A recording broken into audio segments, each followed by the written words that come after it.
श्री राम जय राम जय जय राम।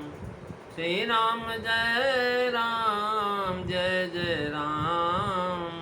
श्री राम जय राम जय जय राम। बोलिए सियावर रामचंद्र भगवान की जय।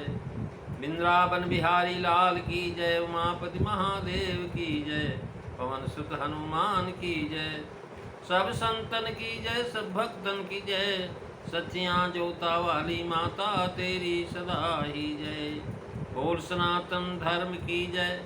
सतगुरुदेव महाराज की जय। नमो पार्वते पते हर हर महादेव। जय जय सीताराम। आदरणीय विद्वजन, श्रद्धालु देवियों एवं विश्वास रूपी कथा सुधाओं, भगवत सानिध्य में भगवान का चिर श्रवण करने के लिए हम लोग उपस्थित हुए हैं। आइए थोड़ी देर भगवान के चरणों में ध्यान लगाते हुए भगवान के कुछ लीला चरित्रों का स्मरण करें। पिछली चर्चा में आप श्री रामचरितमानस बालकांड दोहा नंबर 110 की जो है चौथे और पांचवी चौपाई का जो है व्याख्या सुन रहे थे। आज हम छठवीं, सातवीं, आठवीं चौपाई पर विचार करने की चेष्टा करेंगे। तुलसीदास जी लिखते हैं, भगवान श्री राम की कथा के विषय में पार्वती जी का प्रश्न है भगवान शिव के सामने, और उन्होंने कहा, हे प्रभु, आप कृपा करके राम किस लिए अवतार क्यों लिया ये हमको बताएं। अवतार लेकर उन्होंने क्या किया कि यह भी बताओ। और फिर जिस तरह जानकी जी को उन्होंने ब्याह किया वो कहिए। और राघव राज का त्याग किस लिए किया, कि कौन सा दोष था राज में। और वन में बस करके जो अपार चरित्र किए हैं राम जी ने, उन्हें आप कहिए। हे नाथ, जिस प्रकार से रावण को मारा वह भी कहिए। हे सुख स्वरूप श्री शंकर जी महाराज, राज पर बैठ कर के राम जी ने बहुत लीलाएं किया, वह भी सब मेरे से कहिए। कहूँ जथा जानकी विवाही, राज तजा सो दूषण गाही। बन बस कीने चरित उदापारा, कहो नाथ जिमि रावण मारा। राज बैठी की नी बहुलीला, सकल कहु शंकर सुखशीला।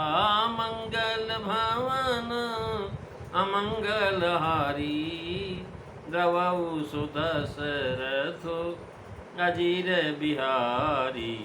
श्री राम जय राम जय जय राम। श्री राम जय राम जय जय राम। महाराज कहो जथा जानकी विवाही। इस प्रश्न से मुनि यज्ञ रक्षा, अहिल्या उद्धार, धनुर्भंग, ये सारे बाल चरित्र के पश्चात जितना भी चरित्र बाल कांड की समाप्ति तक है वह सब जानकी विवाह के साथ की कथा है। बाल चरित्र कह विविध विधि, मनम पर उठा ऋषि आगमन कहे पुन श्री रघुवीर विवाह। ये महाराज काग सुनी रामायण। इसी तरह 4 प्रश्नों में बालकांड जो है समाप्त हुआ। आगे चरण में राज तजा, यह अयोध्या कांड का प्रश्न है कि राज तजा के दूषण का ही, यानी मूल रामायण में बाल चरित्र के पश्चात ऋषि आगमन है, फिर रघुवीर विवाह। परंतु यहाँ पार्वती जी ने सीता जी के प्रश्नों में, महाराज जो है सीता जी के प्रश्नों में बाल चरित्र के पश्चात विवाह का प्रश्न, दोनों भेद नहीं है, क्योंकि ऋषि आगमन ही विवाह का मुख्य कारण। दशरथ जी महाराज ने जब पुत्रों को देने के में संकोच किया विश्वामित्र को, तो वशिष्ठ ने राजा दशरथ को बहुत समझाया। उन्होंने समझाया कि भाई देखो राजा दशरथ, तुम संकोच मत करो पुत्र को देने। और लेकिन जो है दशरथ जी कहे, महाराज सब सूत मोही प्रिय प्राण किनाई, और राम देत नहीं बनत गुसाई। मुझे राम नहीं देना। वैसे प्राण के समान सारे पुत्र हैं, लेकिन राम को देने का तो कोई मतलब ही नहीं। महाराज वशिष्ठ जी ने उनको बहुत समझाया। तब वशिष्ठ बहुविध समझावा, निसंदेह नाश को पाया। वह समझाना यही कहा कि इनके साथ जाने से महाराज इनका विवाह हो जाएगा, नहीं तो इनके योग कन्या कहाँ से आप ढूंढोगे। महाराज इनके जाने से बताया कि इनके साथ जाने से इनका विवाह होगा। कवि ने विश्वामित्र जी के वचनों में अत कल्याण शब्द दिया। महाराज उन्होंने कहा, राजन मैं जो बात कह रहा हूँ, देह भूप मन हर्षित त्यागी परम करें। महाराज हर्षित होकर क्या बताइए, तजह मोह अज्ञान और जो है धर्म सुजस प्रभु तुम कहो इनकर कल्याण बता दी। लेकिन वो समझ नहीं पाए। लेकिन ये दशरथ जी बता रहे हैं, विवाह को कल्याण कार्य कहते भी हैं। मोह जो है अज्ञान है, धर्म सुजस प्रभु तुम कहो इनका कल्याण, यानी अज्ञान के कारण तुम समझ रहे हो कि भगवान जो है हमारे हैं, ये मोह त्याग। ये गुप्त रीति से कह दिया, देव भूप मन हर्षित तजो मोह ज्ञान धर्म सुजस प्रभु तुम कहो इनको कल्याण। विवाह को कल्याणकार, क्योंकि कल्याण काज विवाह मंगल सर्वदा सुख पावई। गीतावली में विश्वामित्र जी के बहाने विवाह कहा गया है। जन्म कहो जन्म प्रसंग कहो कौशिक सी स्वयंवर गायो। करें कि जन्म प्रसंग कहो कौशिक मिस सी स्वयंवर गाओ। राम भरत रिपु दमन लखन को जब सुख तुझ सुहायो। तुलसीदास रनिवास रहस बस गयो सो मनो भयो मन भायो। राम दमन लखन को जब सुख समझायो। विश्वामित्र जी ने भी कहा है कि राजन राम लखन कहूँ दीजे।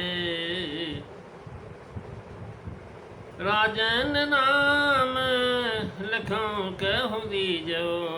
जस रावरो राघवन लीजे। वाल्मीकि और अध्यात्म रामायण में भी स्पष्ट है कि पुत्र जब विवाह योग्य हुए तब राजा को विवाह की बड़ी चिंता हुई कि भाई हमारे लिए 4 पत्र वधुएं एक ही उम्र की कैसे मिले, चिंता हुई।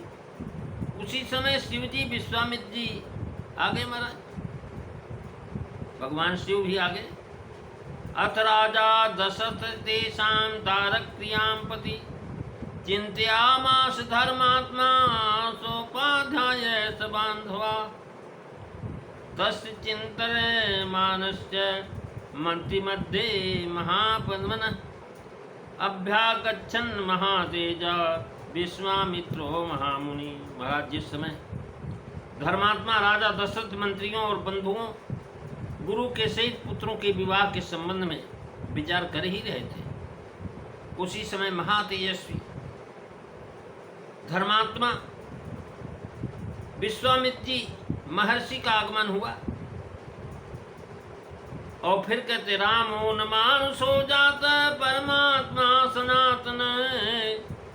योग माया पिशी खेती जाता जनक नंदिनी। महाराज राम कोई मनुष्य नहीं, ये जो है परमात्मा है, सनातन ब्रह्म। और योग माया भी सीते थी, वही सीता जो है योग माया, ये जनक नंदिनी।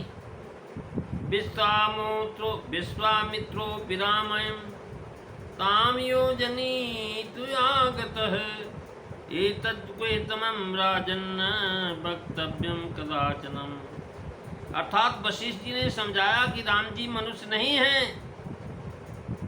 हे राजा दशरथ सनातन परमात्मा है, और सीता जी योग माया है जनक नंदिनी। दोनों का संयोग विवाह करने के लिए ही इस समय विश्वामित्र आए हुए हैं। यह अत्यंत गुप्त रहस्य है, इसे कभी किसी से कहना नहीं। पार्वती जी ने ऋषि आगमन को विवाह का अंग मान करके उसको अलग नहीं कहा। इस तरह उन्होंने कहा, कहो ना कहो जथा जान की विवाही, राज तजा सो दूषण काही।